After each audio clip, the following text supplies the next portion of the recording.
was little, my father would say, "A man knows a man, but an outsider knows an outsider." There have been certain developments in the Frankie Peterson homicide case.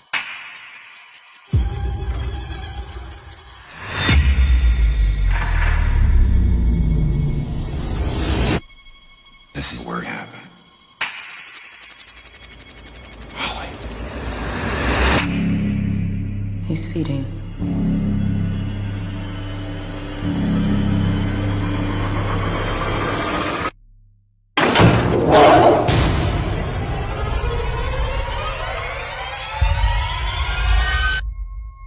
What is your name? Alright, hey everybody, welcome back to the channel. This is Rob here at Smirking Gun Reviews, and we've made it. It is episode 10, the season finale, series finale of The Outsider on HBO. And just before we get started and all that, I just want to say thank you guys so much for checking out these videos. Those of you that have been watching since the beginning. You know, the first episode, it took a minute for people to find the videos, but now that we've gotten it rolling, we've done really well here. Mostly positive feedback, except for episode 8, which a lot of people was kind of a divisive episode for people to listening. My opinion about how I just kind of, once they revealed the monster, I kind of like, it was my least favorite episode because it felt the one that had the least amount of tension taken out of it, the least interesting part of the story once we revealed the actual creature. Ever since then, though, episode 9 was fantastic, and episode 10 was also, it stuck the landing in a way. Now, it does leave the door open, but anyway, I do want to still thank all of you for watching, for supporting it, for commenting. Some of you guys have some of the best comments out there. I really appreciate all that, all the subscribers that we got to the channel. I don't know if we're going to have more. The very end of this, I watched Richard Price says, "Is the creature dead?" And I'm like, fuck you. Like, dude, don't do this. I mean, I would like to see more of Holly Gibney. I know she's in other stories like Mr. Mercedes. I never saw there's something on Amazon that they have about that. It was like a made-for-TV series or movie or miniseries. I would love to see more of her. I would love to see more of Ben Mendelsohn. But again, thank you guys for all the support you've given me. We're going to be doing Westworld. We're going to be doing other stuff too on this channel. Sunday nights is usually HBO night anyway. So keep looking out for the channel for new content if you watch a lot of HBO stuff. Okay, so getting into the episode. It was a fantastic episode, but I can also see how the people that don't like this show that still watch it for some reason are not going to be impressed. You're not going to nothing in this is going to change your mind. A lot of the complaints that I've seen are people calling the character stupid and that the book was stupid.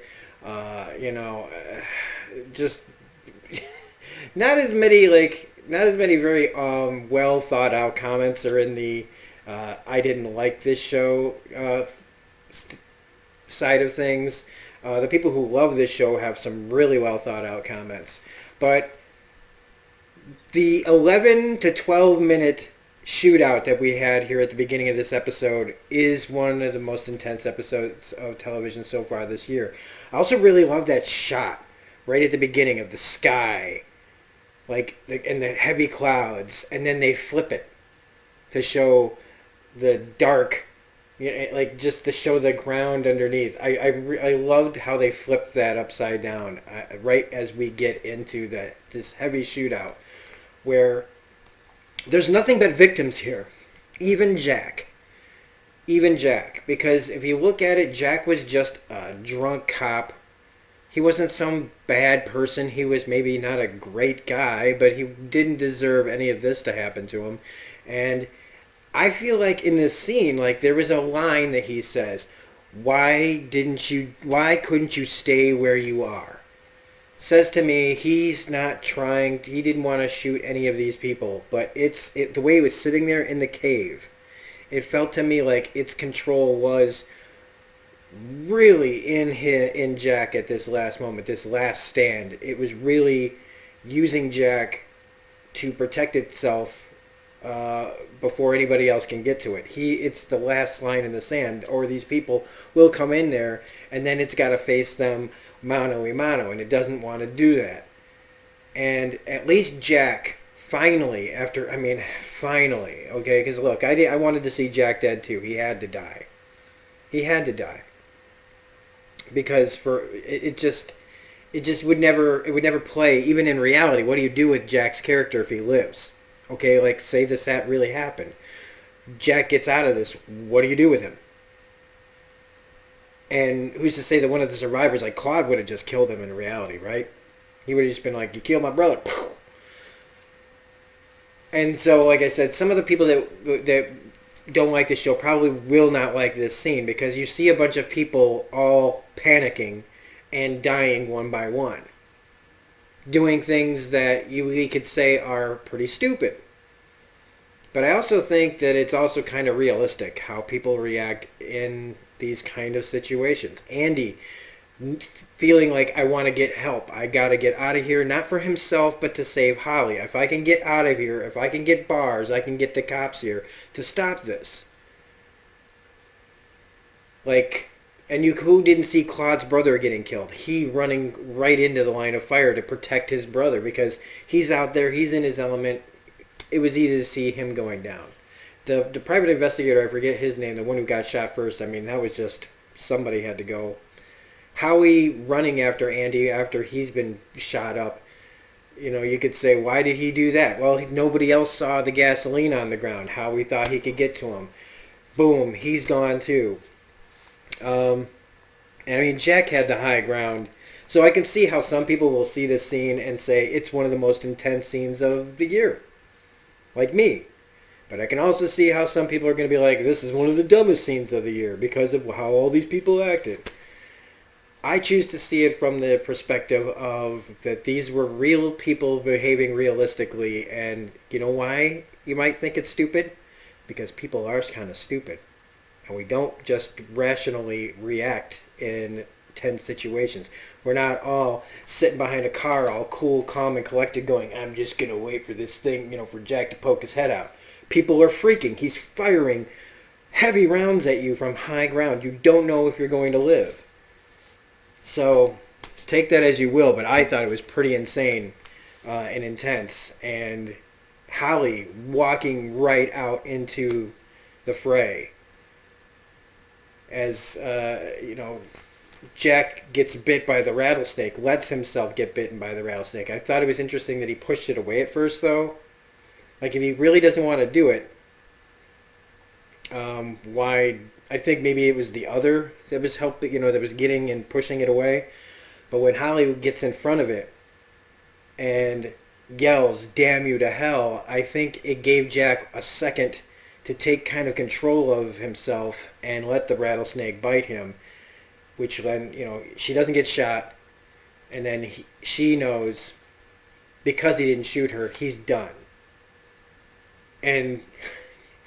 so they decide to go into the cave to go finish this. And Jack, the makeup effects on Jack with the rattlesnake bite killing him and telling them where it is. Like, finally, it's left his control over him, and he's free, and he frees himself all over the landscape by eating his rifle. There really was no way out for him. Like I said, what were they going to do with him if he... First off, he was dying from a rattlesnake bite. By the time the ambulances would have gotten there, who knows if he would have even lived anyway. I was kind of concerned. I thought maybe Howie could have lived, but apparently when you see the explosion and the burns and everything, apparently that was just too much for him. And he's dead too. Just an insane scene. I do like what Eunice says, like when he's trying to calm Holly down, like, what did they say? What did they say on D-Day, when you were pinned down? Advance or die. I really liked that. So they go into the cave. And the first thing I thought of was, and I don't know why either, I thought of old maps of the world, and now on some sides of the maps it says, like, here be monsters. in the kind of unexplored territory, and that's what I thought. Like that we're off the map now at this point. There be monsters, but also they noticed the handrails, and if this thing's afraid of falling, then it can die. And that was a really interesting little detail. All these little details. It's like last week with the seatbelts. I know some people out there really like that moment. So they find themselves in the same area where the cave-in happened, where the 4 Boltons died.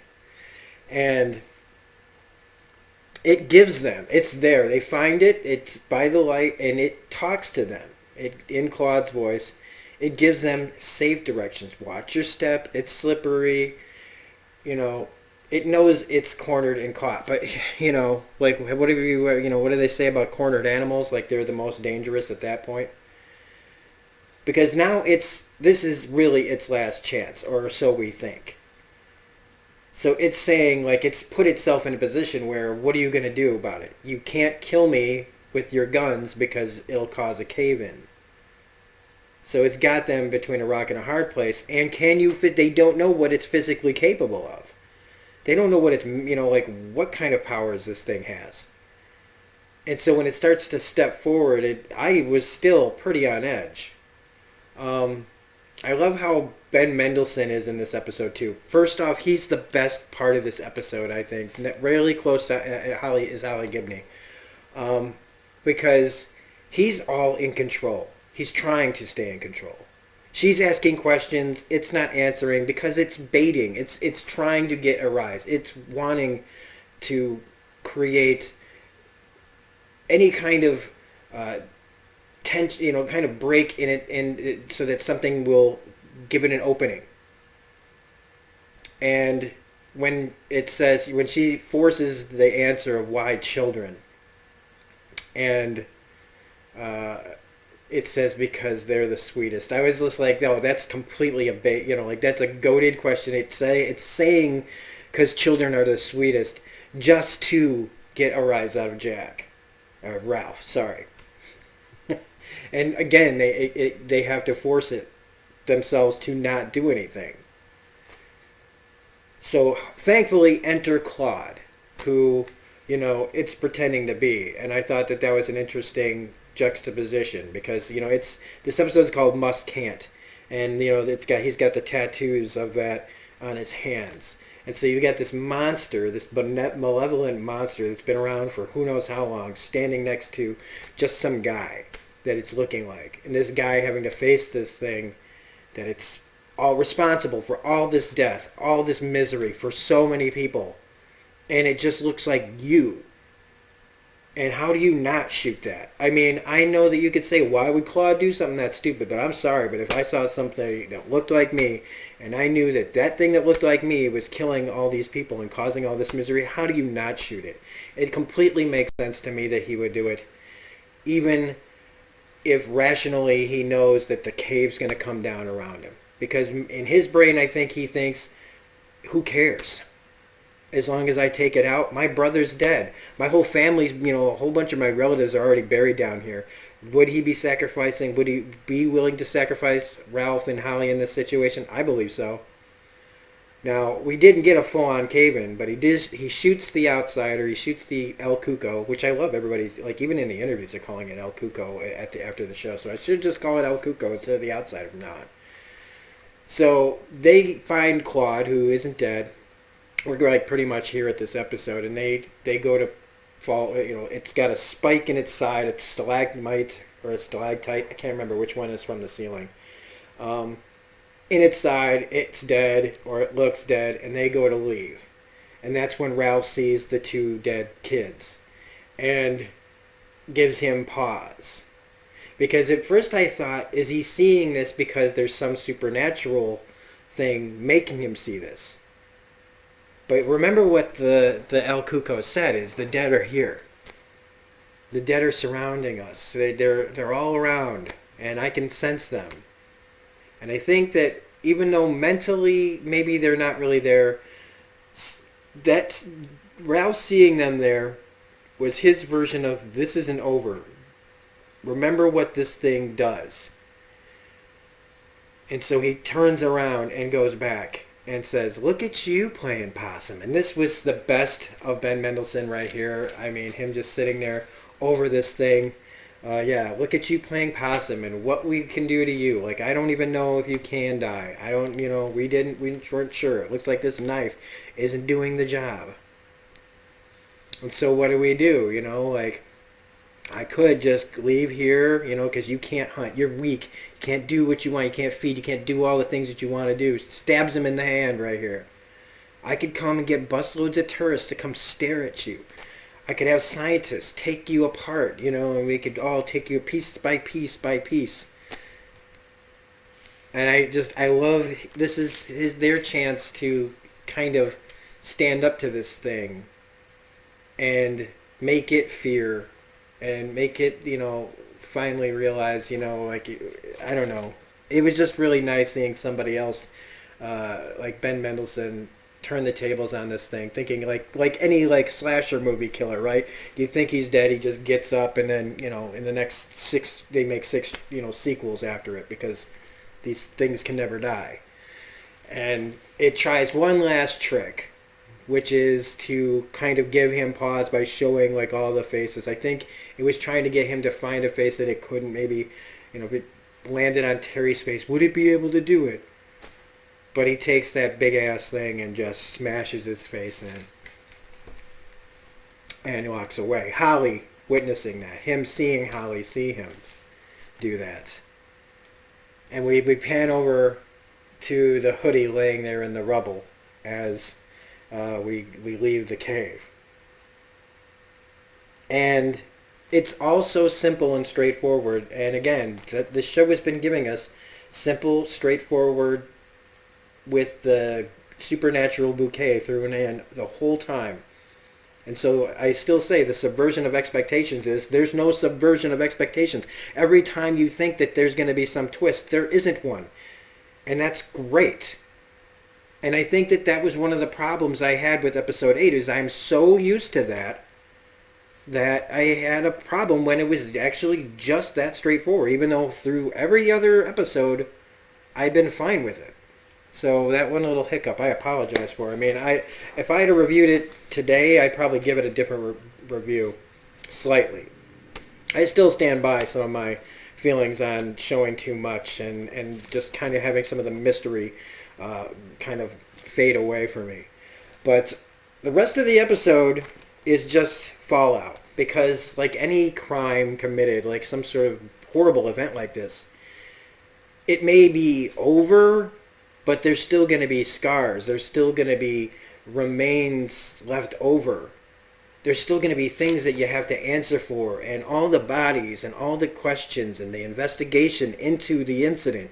This isn't just something that just goes away. You're going to be feeling this for a really long time, especially with all the deaths involved and the guilt you'd feel and all the people that came along on this journey with you, and only like a few of you are walking out of there. And so they have to work on getting their story straight, talking to several people around to make sure that they know what to say, including Glory and Ralph's wife Judy. And then they call the DA and they have to talk to him and and then they have to talk to the local cops and tell them why they were there, all the things about Jack, and all but the one thing they can't do is talk about there being some kind of supernatural monster because they've all come to realize and accept the reality of the situation, the rest of the world's just going to see. I mean, if they go in that cave, they're probably just going to see some dead body. They're not going to I don't know, I don't even think that anybody's ever meant to find that thing. And part of me thinks, man, on the way out, why didn't they just fire their guns so that it was really buried under all that rock, so that nobody would ever go in there or could go in there, at least for a millennia, until somebody maybe someday develops something over that property and digs it all up. Who knows? Also, the important part was clearing Terry's name, making sure that we cement that as one of the big stamps at the end of the show is making sure that Terry got clear and that his family finally can stop suffering and start rebuilding.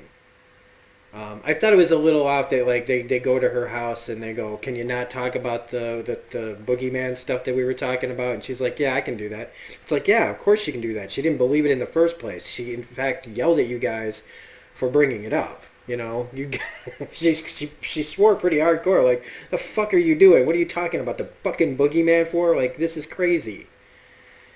But they never talk again about the dead kid, the new dead kid that they found. They don't talk about it. So I don't know why that... I feel like that's still hanging in the air if there's, like, more to the story or going to be more to the story.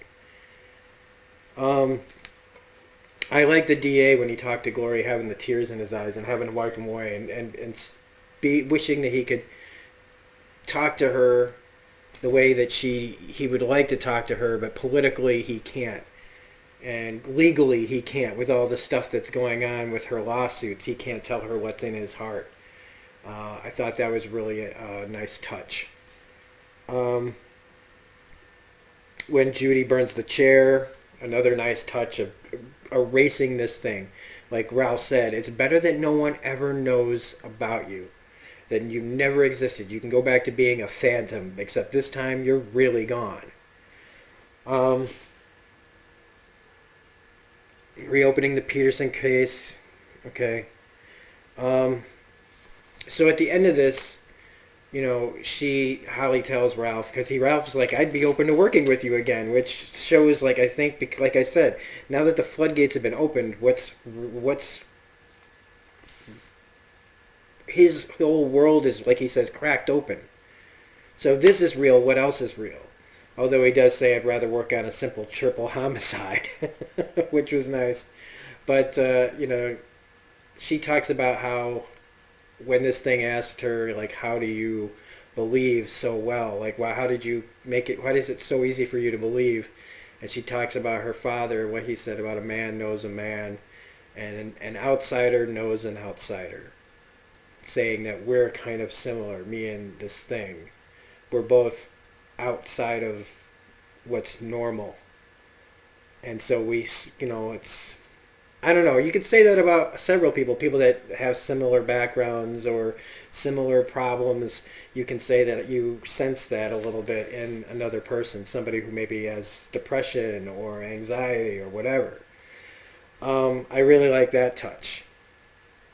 And when he asks her what else is out there, and she just gives him a really great smile and just kind of shrugs. And Ralph and Judy at their son's grave, and him telling her finally what he saw, that he saw their son, and then he said, you know, you need to let me go. And her saying, fat chance of that, giving him a moment to laugh and to feel good that it's okay that he saw this. And that maybe someday that we'll really see him. And I like what her response was maybe someday when we get really old, we'll just go and see him. Meaning when they die. Well, I mean, it's a nice sentiment. I don't really, you know, I'm not going to get into my own feelings on that, but it's a nice sentiment. I really liked that. And that's the end. They literally, they fade to black. And there is a post-credit scene where Holly sees Jack in the mirror. And then she takes the mirror up to her neck, and there's nothing there, and she looks at the computer, sees the whole thing about freeing Terry, and then she's playing with her hair. And that's it. Now, like I said, in the after thing where they talk about the show, Richard Price says, is it gone? Well, since there is still that dead body hanging out there that nobody answered for, I guess there is a chance that this show will come back. Should it come back? In my opinion, no. I think that they never should have thrown that dead kid story in there. If they weren't going to... If it's meant to be something for later, man, why didn't they just do that next year? Why leave it open? I honestly feel like this is the end of the story, or at least this part of the story. Like I said, I wouldn't mind seeing more Holly Gibney. I wouldn't mind seeing her play Holly Gibney. I just think that this show's story really should be closed. I don't think that it can get any better than what they did here, even because now that we know how this thing operates, what's the mystery? What's the next thing? How many of them are there? I mean, do we have to get bigger and better? Like, well, maybe there's 6 of them now, you know, and that's just adding numbers to something, like making more bad guys, doesn't make a better show. And so I think that this thing is about as close to perfect to me as you can make it. 10 episode miniseries. Sometimes things only need to be 10 episodes. And then you've told your story and it's done. Ben Mendelsohn and Cynthia Erivo, right? Yep. I had to look at my Bad Times at the El Royale poster to make sure I said her name right. Were fantastic in this. They both deserve Emmys. Directing deserves Emmys. Writing deserves Emmys for this. Some of the supporting cast is fantastic. And Jack, even though we all hate his guts as a character, he was played fantastically by that guy. He was played fantastically. And all the side characters, I really cared about what happened to them. So even though at the end of this episode, or at the beginning of this episode, knowing so many people were going to die, I still hated that they died. It's not like I didn't feel anything for anyone. Even Claude's brother, who I knew was going to be a problem, when he died, I was like, oh God, that's not going to be good for Claude. Like, this is that moment, that thing it causes his brother to die. You know Claude's going after it. So I don't know what else to say about this show other than if you haven't watched it and you've watched me spoil it, go back and rewatch it. Do yourself a favor. I'm not doing it enough justice. You have to experience it. And even though I'm playing it behind me, it's not doing it justice. Ben Mendelsohn has become one of the best actors. I don't know how far back his career goes. I never really looked at his IMDb page, but I found him on that show Bloodlines on Netflix. And ever since then, I have loved just about everything this guy has done, minus Ready Player One. And I don't think that's his fault. I think that's the writing fault. But and Cynthia Erivo is a talent that I am really paying attention to as well. And Mare Winningham, she's fantastic. All the people in here were fantastic. Richard Price is a fantastic writer. I've never read the book. I'm probably going to read the book now. You know, so Stephen King's one of those guys. You know, you're either a fan or you're not. So anyway, I before I start rambling really, really bad, I'm going to end it here and say thank you guys again for watching this show, for watching my reviews, for having some of the best comments out there in a long time. I haven't had this great discussion except for like Better Call Saul and Watchmen. I've had great discussions with you guys on, and continue to watch my reviews, and let's have some more conversations. Westworld's going to have some crazy shit on it, and I'm sure there'll be plenty to talk about on that as well. So again, thank you guys so much. I really, really can't tell you how much I appreciate it. This was a fantastic show, and I'm really glad that I chose to review it on the channel. So, if you liked this review, please hit the like button, comment, share these videos. Sharing is caring, and it gets the word out on for people that want to talk about this show. There are a few people that cover this show, and some of them are better than others. Some of them are probably better than me. But, you know, all that jazz. Hit the bell for notifications, yada, yada, yada. You can find me on Twitter at reviews_gun. Otherwise, thanks again, guys. I hate that I'm ending this. I hate that it's over, and I hate that I'm going to lose some of the people that come to this channel for these reviews. But like I said, keep watching the channel if you see anything on there that you like. And we'll see you guys on the next video. Bye.